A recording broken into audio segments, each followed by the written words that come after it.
Okay. because I think there's some background. Okay. All right. Great. Thanks for joining us.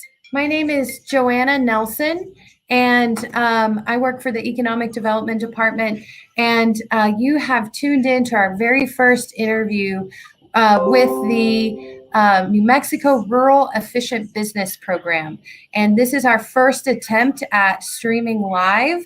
So we're doing that on our YouTube channel and on Facebook. And so bear with us. This is our first time doing this. So we're hoping that it's a valuable platform for you and you find it useful. We also will put the interview and this presentation up on our podcast, which everything that you can find, all information about our program, you can find on nmruralbiz.com, and we'll put that link up further down the road. And want to encourage you to make comments, type in any questions as we're going, and we'll see those, and we'll be able to put those up as they come up. So I want to give you a little bit of background about the program. This program is funded through USDA, U.S. Department of Agriculture's Rural Energy Assistance Program, and they give grants out to economic development organizations, local governments, a number of other entities, as well as businesses to motivate and incentivize looking at energy consumption. How do you reduce energy consumption? And also looking at renewable energy systems in rural areas. So this is our third year doing the Rural Efficient Business Program. The first 2 years, we went around the state and we did a number of workshops addressing education around renewable energy systems for businesses in rural areas and looking at why that makes sense. So this time around, we're focusing on interviewing businesses in rural areas and getting that information firsthand and figuring out what worked for them, what didn't work, and why energy efficiency and renewable energy is important to them, and especially during these interesting economic times with the COVID pandemic. So this program, I want to mention, is in partnership with MEP, the Manufacturing Extension Partnership, as well as NMSU, New Mexico State University. And I want to go ahead and introduce our colleagues and partners that are working on this project with us. And we've got Jalal Rastegari, and he's with NMSU, and then Jennifer Sensabaugh. So they're going to give a really brief intro, and then we'll get started with our great interview coming up with John Masterson with Truth or Consequences Brewing. So Jalal, you want to say a few opening remarks? Yes, hi everybody. My name is Jalal Rastegari. I'm from the College of Engineering, New Mexico State University. I've been with the college for 12 years, and we have different outreach programs. One of our outreach programs is about assisting businesses in New Mexico. We have a couple of fundings from EPA and EDA. The funding from EPA allows us to go all over New Mexico and do business assessment and do the energy and environmental assessment. During this time, we can look at the water, energy, waste, recycling. We can look at the whole picture. We were really lucky to get this funding since 1999.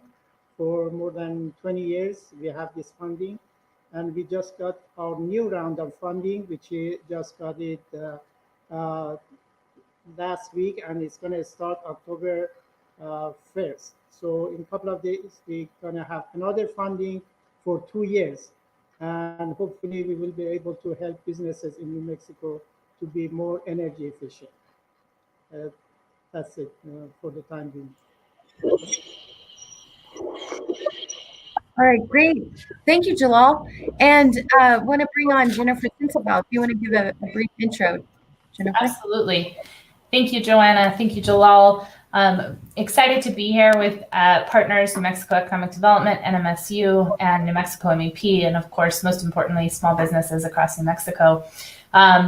We'll talk a little bit about specific services towards the end and give contact information for all of our groups so that if you're in need of something or we can help with something, we encourage you to reach out to any of us and we'll get you to the right location. But New Mexico MEP is proud to work with manufacturers throughout the state on efficiency in general, whether that's business processes, energy efficiency. We partner with NMSU, and Jalal and his team do a great job on energy efficiency projects throughout the state, as well as workforce development and training in those areas too. So look forward to our conversation here with John and TRC Brewing, and we'll get you more information at the end. Thanks, Jennifer. And just want to repeat how great these partners are. They are fantastic resources in New Mexico. They provide such amazing services and value to companies. So that's part of this program. We want to help highlight the work that they do and get it out there, make sure businesses are aware of them and can utilize their service, and just a dream team to work with. So thank you guys. All right, so let's bring in John Masterson, who told us that he is the Chief Beer Officer. That is his correct title. So thank you so much, John, for joining us. We're really excited that you agreed, and being our guinea pig, being the first interviewee is really brave of you. Thanks very much. So we'll go ahead and get started, and we'll do about 20-30 minutes of questions and discussion. It's very informal. So as I mentioned, people in the audience, feel free to put any questions that you have, and we'll address those.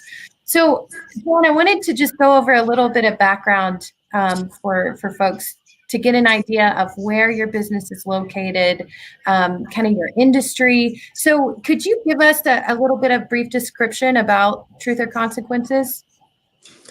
Well, Truth or Consequences is about 2 hours south of Albuquerque in Sierra County. It's right near Elephant Butte Lake.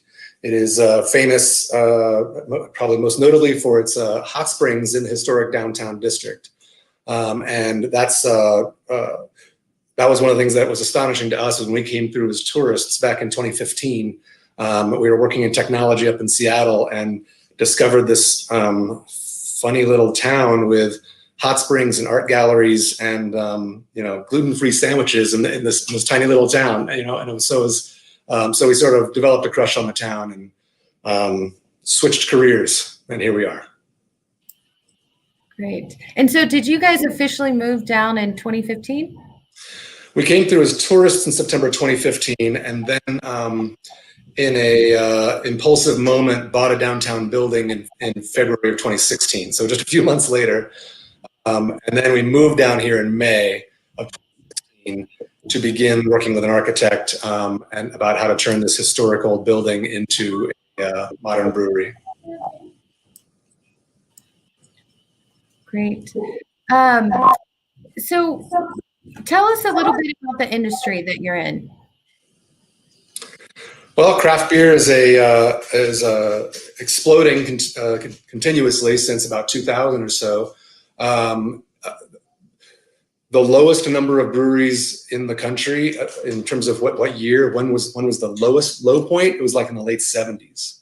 150 years ago, there were many breweries. And then after Prohibition, there was a huge consolidation that proceeded through most of the 20th century until the sort of craft movement got started in the 80s with Sierra Nevada and others. And since 2010, the industry's been expanding rapidly. I think there's something over 7,000 breweries nationwide now, and I don't know, 100-ish in New Mexico. So it's a growing industry. People are interested, in delicious beer. That's part of it, but also in getting something that is handcrafted locally and not just built 5 states away and going through a massive distribution chain. So it's an opportunity for people to stop into a local business and have a local product, and so that's part of the appeal of craft breweries. Great, and I know that I know my family and I like to go down to TRC, especially in the colder months. And Yeah. the opening of your business really revitalized downtown and gave people a place to go and congregate and socialize and support a small business. So I know that it's been a great boost. It was a big change for town, but not unprecedented. We still talk to old timer locals who remember the heydays of the 60s, 70s, 80s in TRC when there was like 16 bars downtown, and the young dudes would sort of challenge each other to try to have a shot at every bar in one day. So this used to be a big party town, and to complexities of New Mexico liquor laws, all the liquor licenses left town basically, except for the grocery store and the gas station. And so that really dried up the entertainment district here in TRC. And so when we came down and sort of developed this crush on the town, we said maybe we could have a life here. Let's get a beer and talk about it. And there was nowhere to get a beer. So the idea was sort of blossomed at that point to let's just start a brewery right here in the Hot Springs district, and here we are. Great. Do you have any overall tips that you have come to or realized about doing business in a small town? Yeah. Rural area? Yeah. I mean, for our particular circumstances, I mean, here we are. We were like a couple from Seattle working in technology, moving into a rural New Mexico town. And so honesty and transparency and just friendliness, I mean, those were sort of our values that guided our early communication strategy.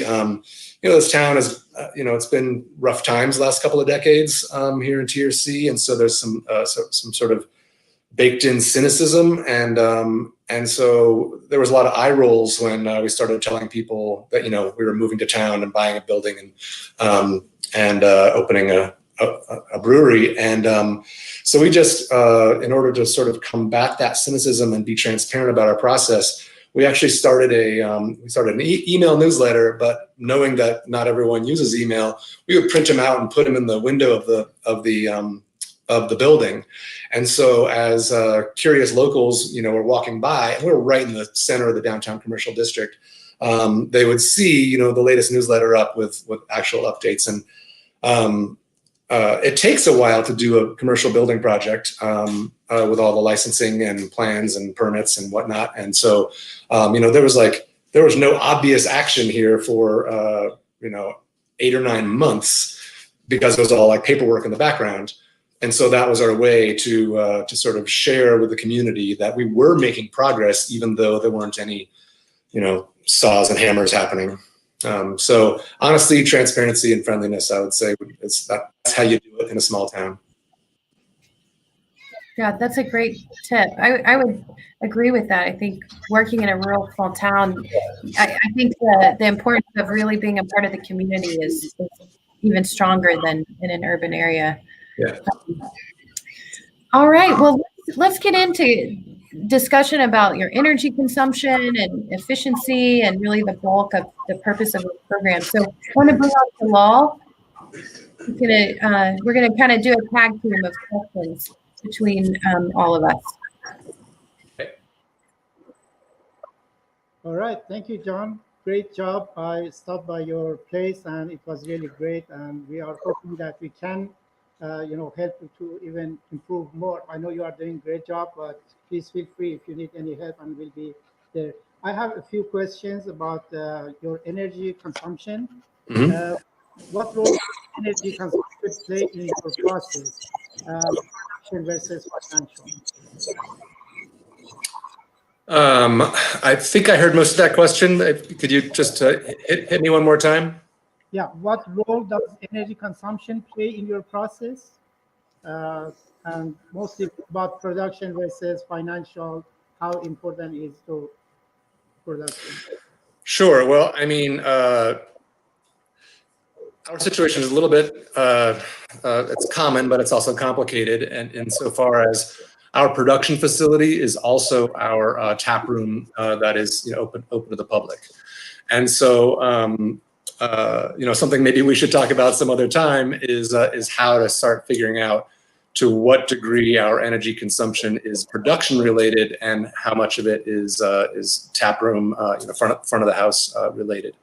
But I mean, these are some of our biggest bills, power, gas, water, sewer, trash. So getting a handle on our energy consumption is not just a matter of saving the earth or anything like that. I mean, but it's also it's a bottom line concern.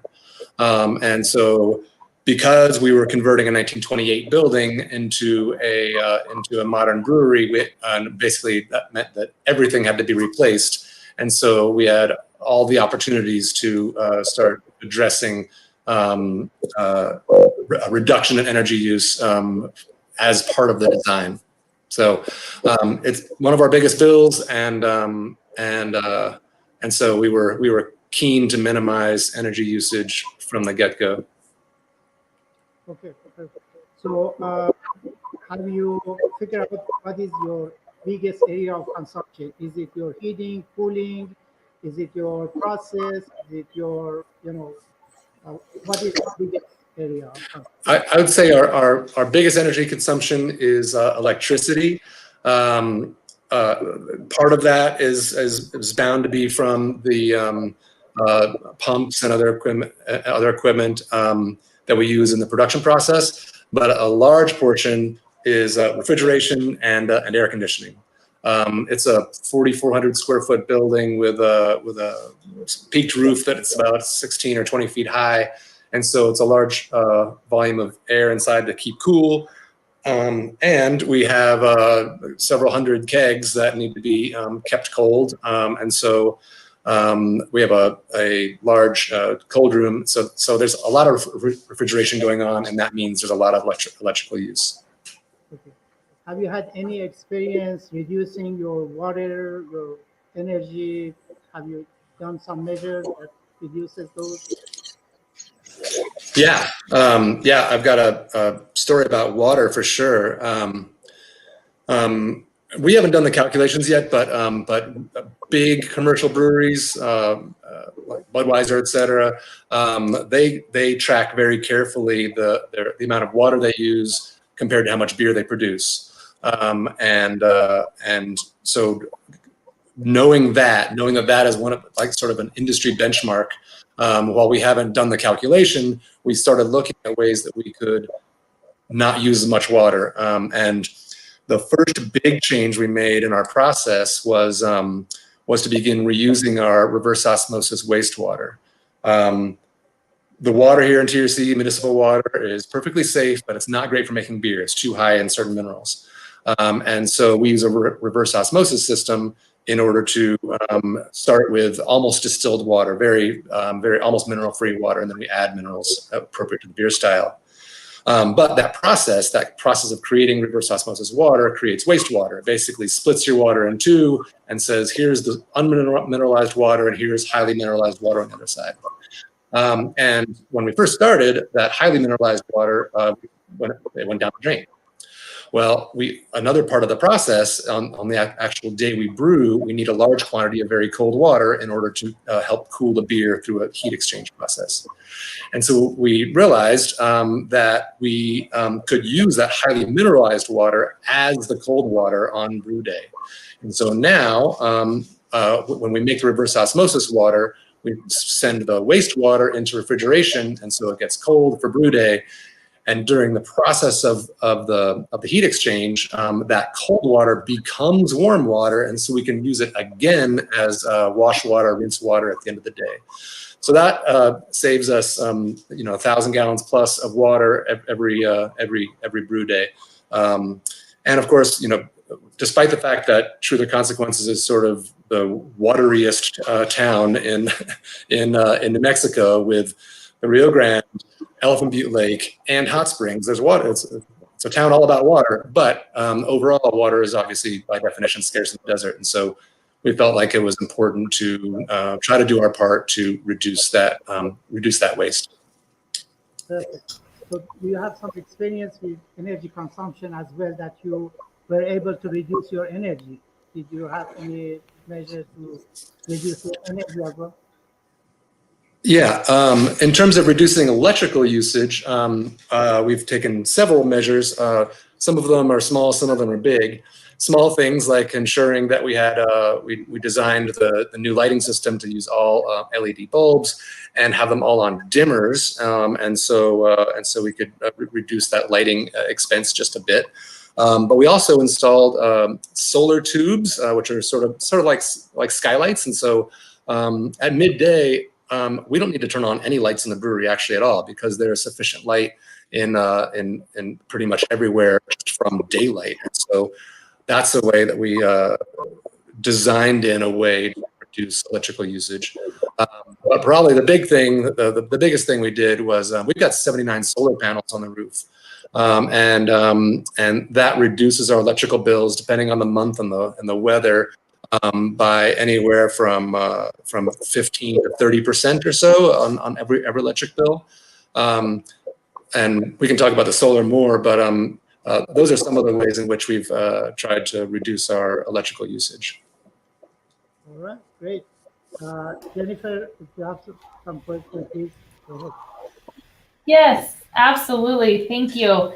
That's amazing steps that you've taken, John. I commend you very much on all of that. And I know you have a very delicate balance that you have to bring to the table, right? Because you're trying to balance architecture, culture, invitedness into your facility with a manufacturing process. And so it was wonderful to hear about the different energy efficiency and water efficiency type steps that you've taken. I'm wondering if you can talk to us a little bit about how you balance that with efficient manufacturing processes, like on the operations side, and if there's any challenges there or tips of the trade you might have. Well, I mean, back to your architecture point, I mean, when we looked, so there was a drop ceiling in the building, but when we looked inside, up above, there was these amazing old timbers, from 1928, and everyone told us you're going to spend a lot more on HVAC, on air conditioning, et cetera, with this if you take this away.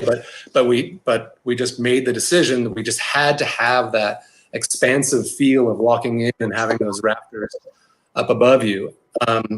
That, of course, put on us a interesting insulation challenge, because we weren't going to cover up all that beautiful old wood with, fiberglass insulation and drywall. I mean, we wanted to display the wood. And so working with our architect, we found the solution was we've got a metal roof and put a big thick layer of this spray foam from a commercial. They're a specialist that puts on this serious outdoor insulation. So that was a way to balance. I got to say, but in terms of operations and process, I think resourcefulness, sort of scrappy resourcefulness, is sort of it's sort of baked into the culture of TRC, and maybe it's a New Mexico statewide thing. I've never lived anywhere else in New Mexico, but so my guys who work in the brew house, they are always looking for an opportunity to save power, water, gas.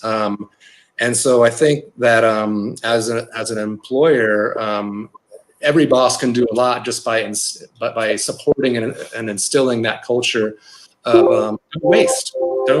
This is there's not unlimited everything, and we should be thoughtful with our resources. That's amazing. Yeah, empowering those employees can certainly do a lot without realizing it. And so you've talked a lot about what you've done as far as improvements for energy efficiency. Anything else between solar and solar panels, solar tubes, anything else on the horizon that you're interested in pursuing? Yeah, there's actually one project that my operations manager is passionate about, actually a couple. One is CO2 recapture, which is sort of brewery specific, but also heat recapture. When we need to bring 400 gallons of liquid to a boil, of course, we have to make a lot of fire, and so we create a lot of heat, and a lot of that heat goes up the chimney stack, the exhaust stack from the kettle. And I mean, we've used a infrared heat gun device to measure how hot that exhaust stack gets, and it can be 700 degrees. And so is there a way to recapture some of that heat that's just going up out through the roof and use it to make the kettle more efficient and therefore use less gas? Yes, there is. There are devices, and there's also some MacGyver stuff that my operations manager has in mind to try to recapture that heat. The CO2, we buy beverage grade CO2 from a commercial provider. And we use that to carbonate the beer and sometimes to move beer from one tank to another. But the fermentation process also creates its own CO2. Now, it's not pure CO2 because it has hop compounds and other fermentation byproducts. And so it would need to be scrubbed or filtered in some way. Is there such a thing as a CO2 recapture system for breweries? Yes, there is. They're really expensive right now, but we've got our eye on the technology improving and the price dropping. So I would say those are the two efficiency things we have on the horizon. I'm not sure how far that is out. There's a lot of ideas. In the National Brewers Association has a sustainability manual, and it's like 85 pages of like philosophy and process and key indicators. And so any brewery that is listening in, if you want to tackle this sustainability in a big way, then there's a manual for that. You can really get deep into it. So we're a young brewery, and we're just besides the things we've already talked about, we're just sort of getting started on fine-tuning our sustainability.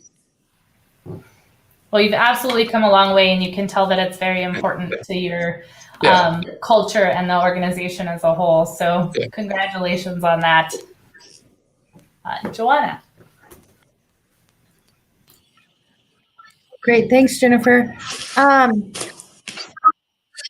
you mentioned that it not only made sense kind of from a sustainability point of view to look at renewable energy and energy efficiency, but mentioned that it was a bottom line issue. How did you guys, can you share some insight into how you guys did your financial analysis of that? Did you use a template? I know there's quite a bit of online templates. You can look to see if solar makes sense, or did you get any assistance? Or a little bit, yeah. I mean, the companies that want to sell you a rooftop solar system are eager to help you do that analysis, and so and more power to them. I just was looking over our proposal from Positive Energy Solar, from back in 2016, and they overestimated the energy demand that we would have, and so we're being more frugal with our demand for electricity than the proposal presumed. But they got their percentage of how much it was going to knock off our bill pretty right on. And so, I mean, that would be one place to go to, is just like call some solar companies and say, help me understand this opportunity. So that was really helpful to us. Also, I mean, knowing that not only would it save on the monthly electric bill, but also there are tax credits and grants. We took advantage of the REAP grant, the Rural Energy Across America program, whatever it is. Is that right? Something like that. So that was a huge way to offset the big price tag on putting up 79 solar panels. It's a 28,000 kilowatt system, I think, and or 28 kilo anyway. And what was the other thing?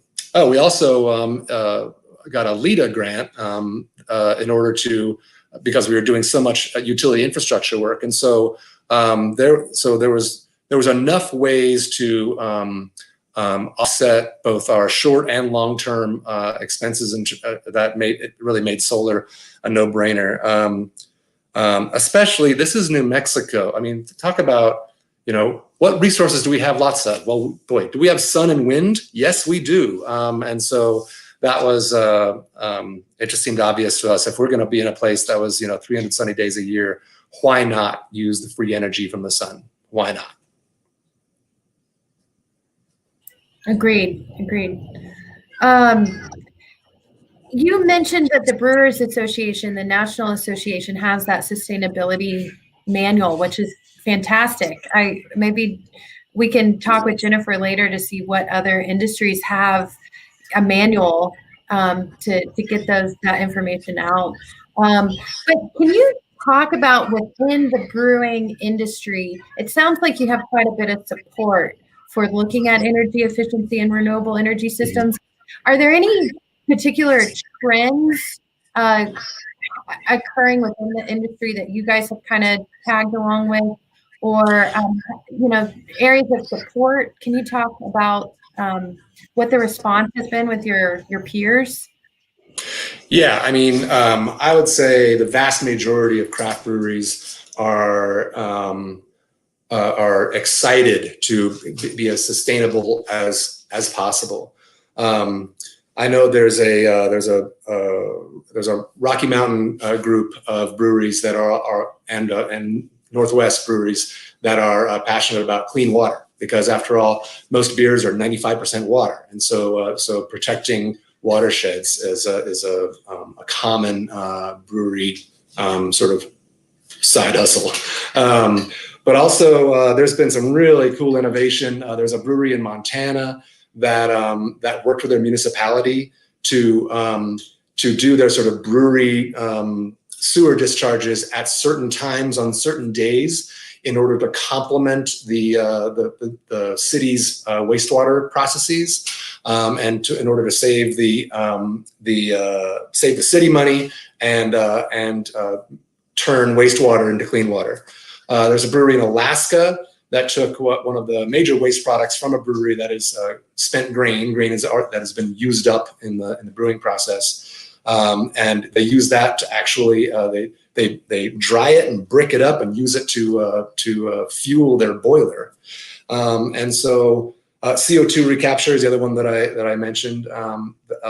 CO2, I guess most CO2 is mined. There's like giant reservoirs of carbon dioxide in giant caves, and so it's like it's an extractive industry. But meanwhile, here we are also making CO2 and just venting it out the door. So I'd say there's some cool trends with sustainability, energy reduction use, water reduction use in breweries. I think breweries are sort of almost thought leaders in sustainability, so it feels good. It feels good to be a part of that. Yeah, and I think that you're in an industry too that your consumers find your sustainability and your commitment to energy efficiency really important and valuable. They value a company that practices that. So I think you've got a really good customer base for that. So one thing that you did mention about your resourcefulness as an entrepreneur, it being a New Mexico thing or a Southern New Mexico thing. I know that during this time with the COVID pandemic, we have seen that trait, that resourcefulness, be such an important factor, kind of a make or break trait that if you're not aware of every single program that's out there, aware of the peers that can help you and the programs that can help you, we are at this kind of dire point, I feel like. So I think you guys are an example of really casting a big net and trying to get as much information as you can, and it's paid off, I think.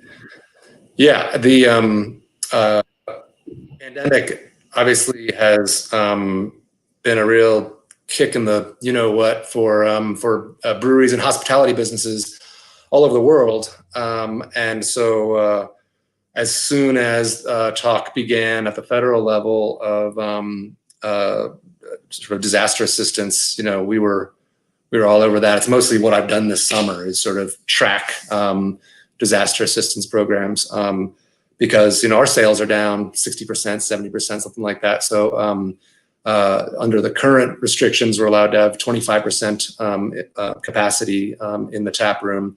But I mean, we were all about live music gathering place for the last 3 years. And so it has required some changes and some resourcefulness, as you say. Okay, we've got a few more questions. Okay. And I see that Tammy asked a question on Facebook. So Tammy, we'll get that question at the end of the presentation, and want to encourage everybody else, if you've got a question on YouTube or Facebook, go ahead and write that in. So Jalal? John, you mentioned you had some success in getting grants and also getting, loans from the. So I want to see if you have any barriers in New Mexico getting those loans, or any other barriers implementing your ideas. Please. You're asking about the grants and loans that we received. Did I hear? Or did you have any barriers? Barriers. Yeah. Okay. Yeah. I mean, anytime you're going to apply for a grant, there's going to be a process, and so we have had to develop our skill set in terms of navigating government administrative process, and have the patience to sort of see it through to the end. Commercial development in New Mexico is a complicated process that we were unaware of when we moved here. We thought we could hire an architect and a contractor and go to work, but as it turned out, we needed to hire 4 separate engineers to develop the plumbing, heating, electrical, etc. So it just added a lot of months and a lot of dollars. Those are barriers, but they were overcomable. You just had to have the patience to navigate the process. So I would say it's doable. There were no sort of immovable objects. We just had to develop our skills and patience. All right, great. So what's the best advice you can give to the businesses, breweries in New Mexico, the best advice you can give them on energy efficiency, on renewable energy, on energy consumption? Any advice is really helpful. Sure. Well, I would say on renewable, if you're considering rooftop solar, just hit the different solar installers against each other and say, show me why this is a good investment. They will generally do that at no cost to you. So, and then in terms of more general advice, I think you just have to instill that culture in your crew, in your staff, your team, that work this business. The purposes of this business is not to just use up a bunch of energy. We are trying to make delicious beer and do so in a profitable way, and part of that means we don't waste what can be reused, or we don't use energy willy-nilly. We another tiny thing we do. We decided as part of our bartender closing procedure, we listed these are the lights that stay on overnight for security. Only these, and just that little thing like that, it probably reduces our bill by $12 a month or something. But that does add up, and every little piece will help you. Every little countermeasure you can add will help save energy. Great. I'm just going to add one comment that no energy ratio to the cost is not 1-to-1. For some industries is 1-to-18. If you save $1, you have to sell $18 to recover that $1. Mm-hmm. It's great to do the energy. And some of these things are free to do, and so there's no cost at all, and it just saves you money. So why are you not doing it? Great. Okay, back to you, Jennifer. Do you have some questions? Thank you. And so developing the culture, you just stated, developing kind of that culture, deciding that that's going to be a part of the culture of the organization. Any other ideas on how New Mexico businesses can do a better job at reducing their energy consumptions? Oh, you're muted. There we go. Besides the things I've mentioned, I'm not sure. I mean, I think just deciding which of your utility bills is the most painful and then focusing on that, just getting started, is Take that step. that's you just have to start somewhere. And so, yeah, that's all I guess I would add. And what about state, local governments, entities, organizations like ours here? What can we do to better support your efforts around this? Well, I mean, it was important to our deployment of solar that there were tax credits and grants available. So continuing those financial incentives is just going to it's going to help continue the trend towards more sustainable energy use. And then education, knowing that you don't have to be sort of a granola do-gooder in order to benefit from rooftop solar. It is a bottom line concern. It is a way to save money. Now that said, it also does help to save the world. So and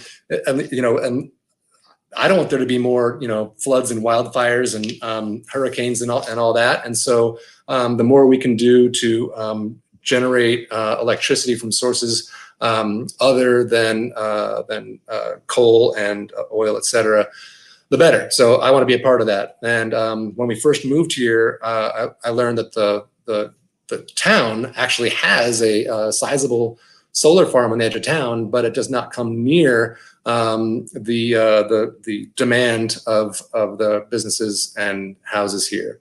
And so the rest of the energy comes from a gigantic coal-fired plant in far northeastern New Mexico. And so, turning on the lights makes coal get burned, and I don't feel great about that. So that's why, combined with the financial incentives, it was really never a question for us. It was important to us to put the maximum number of solar panels on our roof, and we did. Great, thank you. Joanna. Yeah.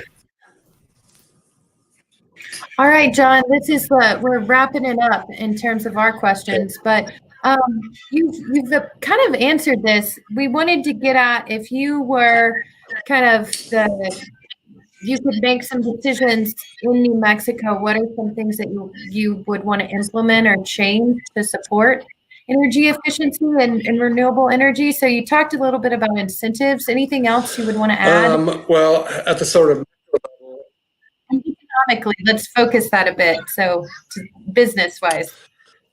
Business-wise. Well, I mean, the governor was actually in the brewery here a couple of years ago, and it was kind of wild because it was a big crowd and everything, and I don't remember much of what she talked about, but one thing really stuck with me. She says New Mexico is like pretty low on a lot of lists in terms of leadership in various measures of health, safety, wealth, et cetera. But when you look at what we have a lot of in New Mexico, sun and wind, there's a real opportunity for this state to be a big leader in renewable energy generation. And because we have so many trained workers who work in the oil and gas, those a lot of those skills are transferable. And so if I was in a sort of government leadership position that could have an influence, then I would continue to create policies and incentives and laws or whatever is needed to continue to expand the renewable energy deployment in New Mexico. I think it's a real opportunity. It's looking around at what your resources are, and boy, do we have sun and wind. So it makes a lot of sense and could be a ton of jobs and shut down some more of those dirty power plants. So that's what I would do if I was had a magic wand or something. I think it could be really big for New Mexico. And everybody would be drinking really good beer, I bet, too.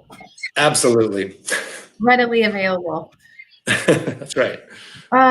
Something really exciting to add. This is breaking news, but it's going along with exactly what you said. Our state just was awarded a grant from the Economic Development Administration through the CARES Act. And so one way that we're going to use that money is to work with MNERD, which they're also a partner on this program, which MNERD is the acronym for the Energy, Minerals, Natural Resource Department. And they have an energy conservation division. And so we're going to work with them to hire a energy and economic diversification coordinator. So that person is going to be responsible for helping to recruit and support clean energy companies and companies that are related to clean energy somehow. So it's kind of going to what you said. They can be kind of this liaison or point person at the state level for supporting economic activity in that area. So, yeah. Okay, so that sums up the host questions from MEP, EDD, and NMSU. Thank you so much, John. I want to get to Tammy's question, and then just want to throw that out there to everybody that is streaming in. If you have any questions or comments, feel free to type those in, and we'll get those. So Tammy, this was kind of toward the beginning of your comments, but when you were talking about, I think initially when you were looking at renovating your building and looking at a remodel potentially, and she's saying, is there any consideration you have of moving towards electrification during the remodel?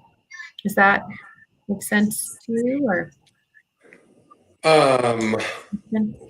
Not sure I understand the question, but I mean, this 1928 building had cloth insulation, like every part of the wiring needed to be replaced, and so yeah, we redid the whole thing with solar as part of the plan. I might have missed the point of her question though. I think that's great. I think she is looking at, kind of what your considerations were as you remodeled. I know that was a question of mine is, did you come up with those concepts, or did you work with an architect, and here she's typing heat pumps, etc., rather than using gas for heating, etc. We are using gas for heating. We've got a pair of, I think there are 5-ton HVAC units on the roof.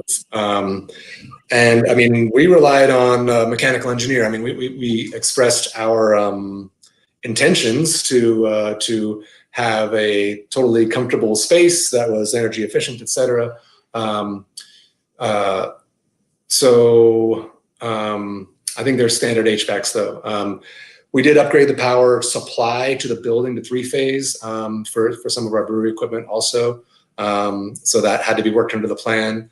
One of the big complexities in our project was that anytime you have a change in type of use in a building in New Mexico, you need to bring everything up to code. And so the previous use was like art gallery / residence. We were turning it into a 100-person tap room and production facility. And so that meant that everything had to be replaced. And so it quickly blossomed into a larger project than we had predicted, but it was all part of the fun. Lots of fun. Okay, John, I think that sums up the questions, and we want to be cognizant of folks' time. We wanted to do this kind of on an extended lunch hour. So thank you so much. And please give us what is the website to your business? You can visit our website and order beer online to pick up at torc.beer. TORC.beer. torc.beer. There's no .com. It's just torc.beer. Yep. Okay. All right, great. And want to encourage anyone and everyone to go down there when you're down in Truth or Consequences, because it's a fantastic building and space, and not only that, but product and great owners. Thank you. Committed to really this resiliency idea and sustainability idea about our assets in New Mexico. So thank you for everything you're doing. Thank you. All right, so we're going to go ahead and say goodbye, John, and we're going to close it out with Jalal and Jennifer and myself just giving an overview about our programs and the resources that we have available. So I'm going to share my screen and bring Jalal on. Jalal, you're up.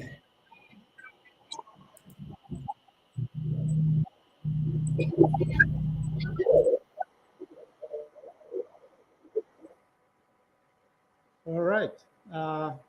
This is my contact information. Please feel free to go ahead and just contact me, call me, or email me, at our website, and we'll be happy to do the energy assessment. Next, please. Okay, I talked about our EPA grants, pollution prevention, and that grant, we had it for a long time. It covers everything, water, energy, and the idea is don't generate waste at the beginning. It doesn't matter what kind of waste. It can be energy, it can be water, it can be hazardous material, any material. We don't want to generate it at the beginning so we don't have to deal with it. So that's the idea. Reuse, reduce, reuse, recycle, and the least desirable is disposal. Next, please. So this is the program of ETRI.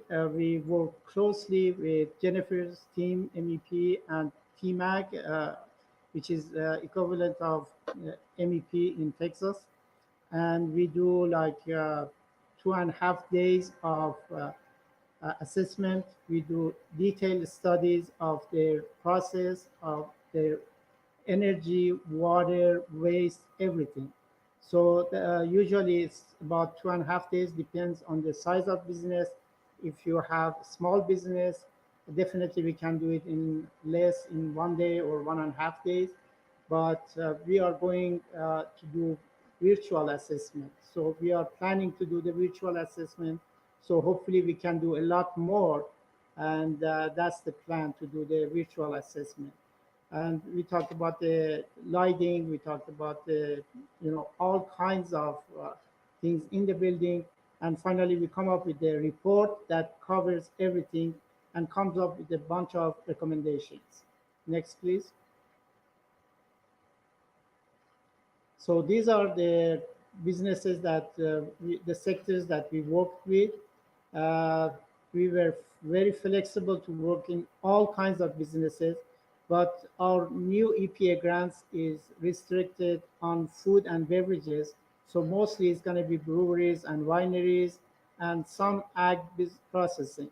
So that's what we have, another grants that we can use that grant to cover any business in New Mexico.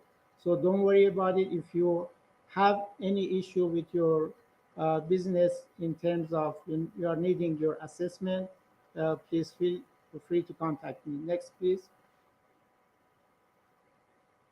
So these are the, I mentioned that we come up with the recommendations. These are the recommendations that we have made from 2015 to 2019 to businesses. And if the businesses implement all of these recommendations, those are the kinds of savings in dollar and in energy, in water, and everything that they can have. And as you can see, our program was constantly growing. In 2019, we had different grants, and we did some really big companies. That's why you see the numbers are so high.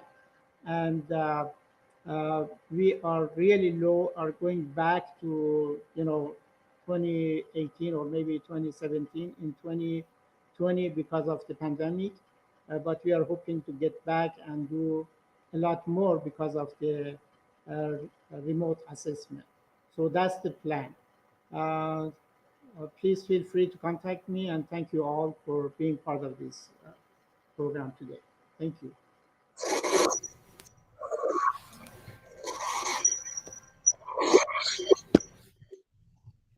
Hello, all. Thank you for listening in today, viewing this program. Just wanted to give you a little insight on New Mexico MEP if you're not familiar with us. New Mexico MEP stands for the Manufacturing Extension Partnership. Here's our contact information, our website, my name, and our number and email address, that if you're interested in anything that we talk about or any issues that we might be able to help you solve or assist you with, then please reach out and we'll figure out how best to get you an answer. Next slide. So the premise for New Mexico MEP is very simple, actually. It's grow New Mexico manufacturing. And so we have on our team a set of manufacturing and engineering experts. They're available to assist manufacturers overcome any barriers to growth that they may have. So we do that through a number of ways. One is we have expertise on staff, but we also partner with great entities throughout the state, just like you've seen here. We partner with New Mexico EDP, with NMSU, and many other partners throughout the state, so that if whatever we don't have the expertise for on staff, we can find that expertise for that manufacturer, make that introduction, and get you connected, and hopefully get that barrier to growth broken down so you can continue on and grow. On our staff, we work with process optimization. So we work with a lot of manufacturers on just optimizing their processes and making them more efficient. We can work on product development. Sometimes you've been manufacturing the same or similar things for about 40 years and you have the opportunity to do something new and very different. So how do you integrate that into your process going forward? We can help there.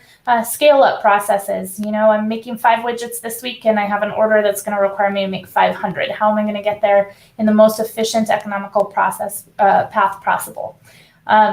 We use a lot of lean methodologies and lean methodologies for making changes within the manufacturing floor. Alongside that, we do some workforce development in the form of training that supports lean methodologies, that supports process optimization.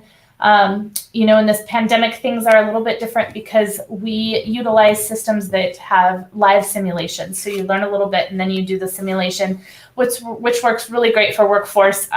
Obviously been a little bit on a hold for that because of the pandemic, but hope to get that back up and started. And then everything else from growth services on how you look at new customers or new markets, to quality, safety within your organization, supply chain, and helping you make any connections that you may need made. Next. We also like to expand awareness about manufacturing. Manufacturing, we like to say, is small but mighty in the state of New Mexico. And so,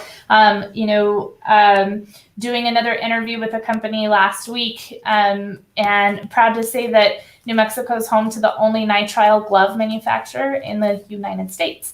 It's Rhino Health, fairly new, came on board in the last couple of years and is looking to expand. But there is manufacturing happening in New Mexico. It's alive and well.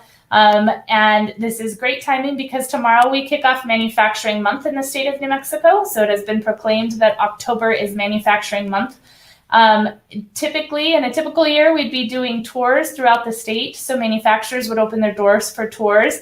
This year, we've gone virtual with everything. So 2 asks. Number 1, if you're a manufacturer out there, visit our website. There's a place to look at the Manufacturing Day logo and post a video of what manufacturing means to you, what it looks like in your process, what you make, anything you want. Just a quick 2-minute video. Doesn't need a professional, just a phone camera will work.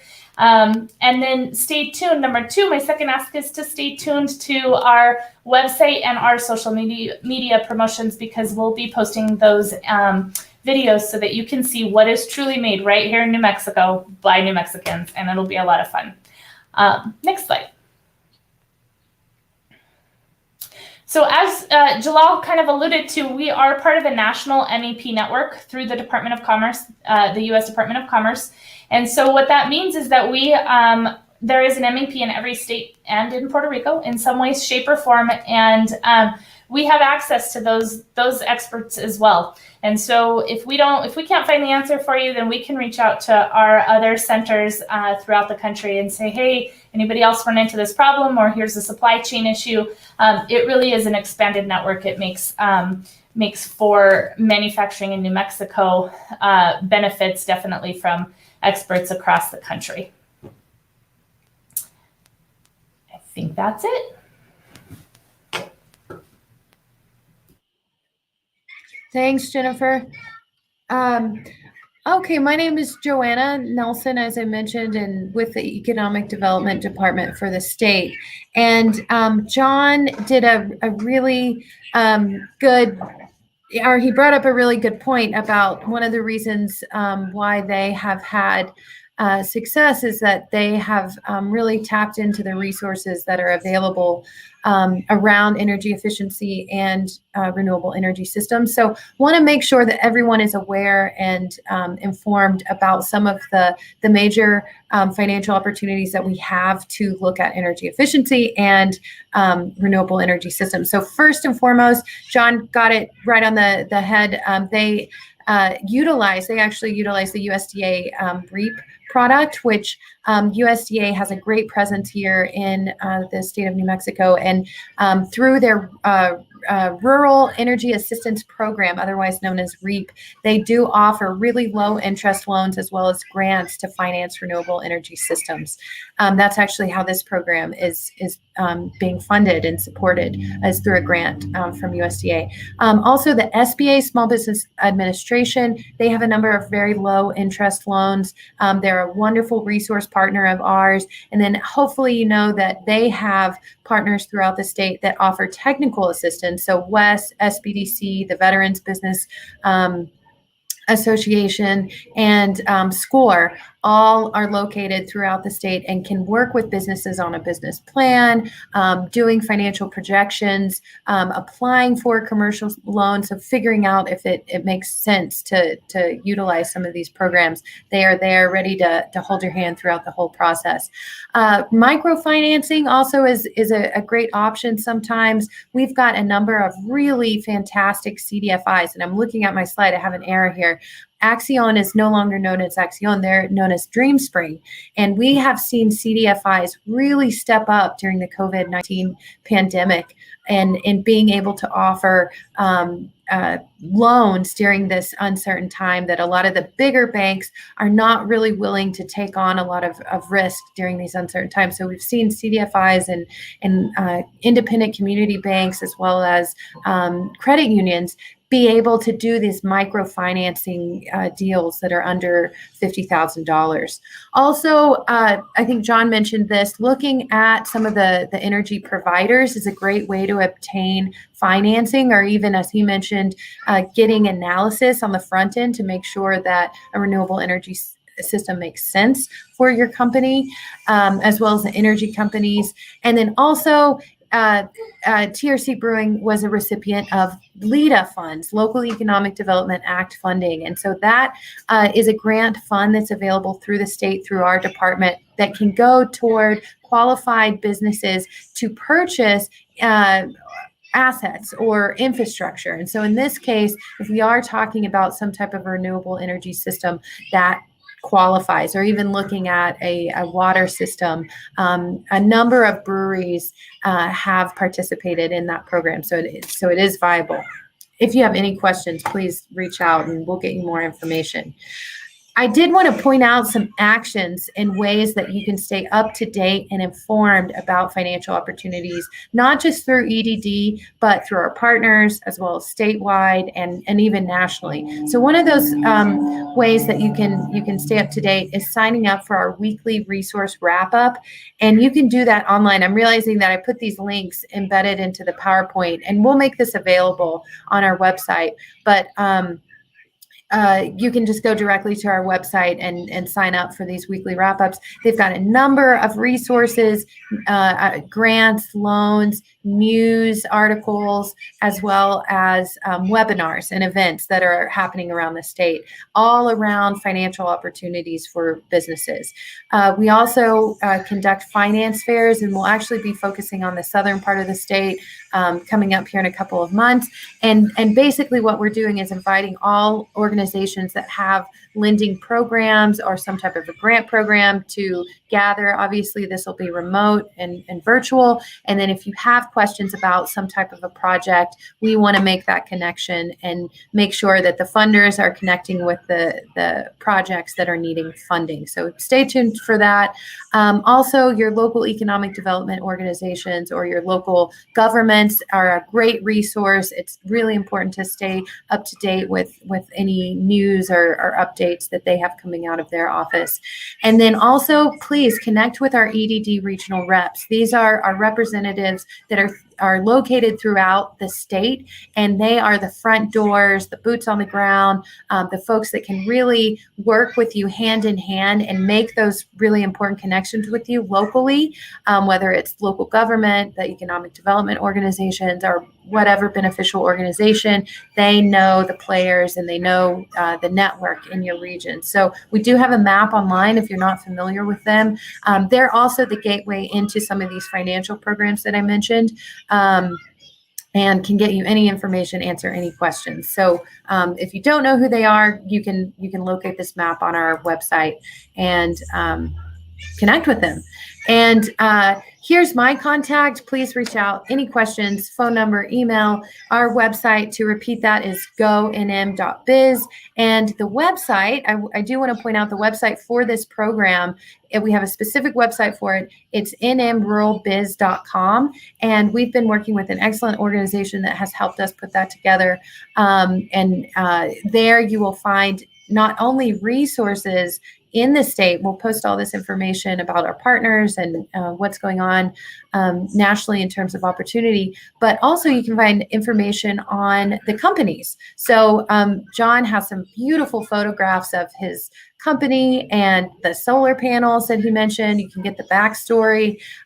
So you can peruse all the upcoming interviews that we're going to have, as well as if you missed any of them, you'll be able to look at those on our channels, YouTube, Facebook, as well as a podcast. So you can listen to this audibly too. So you can search New Mexico Economic Development Department on YouTube, Facebook, and as well, we are on Twitter. So wanted to just give you the rundown of all the ways that you can stay up to date with our department and the work that we're doing. So I want to wrap up this first interview session. Thank you guys so much for tuning in. As mentioned, this is our first one.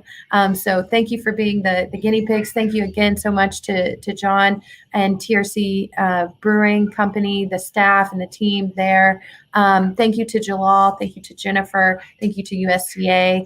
And all our partners around the state that are working hard to look at energy consumption and how it affects our businesses. So thank you again. And I do want to put a plug. Our next interviewee is going to be Noisy Water Winery out of Ruidoso. I think I'm getting that right. And that'll be October 29th. And we're really thrilled to chat with them, as well as TRC Brewing. They're really a leader in looking at sustainability issues and energy consumption. So anything else you want to add, Jennifer or Jalal, before we sign off? Or John? And I think John's still on. Anything? No? Okay. All right, great. And Tammy, she got a comment. I'll show you this, John. Thanks to John for being committed to fighting climate change. So thanks, Tammy, for that comment. So thank you guys so much. We'll see you next time. Thank you. Bye.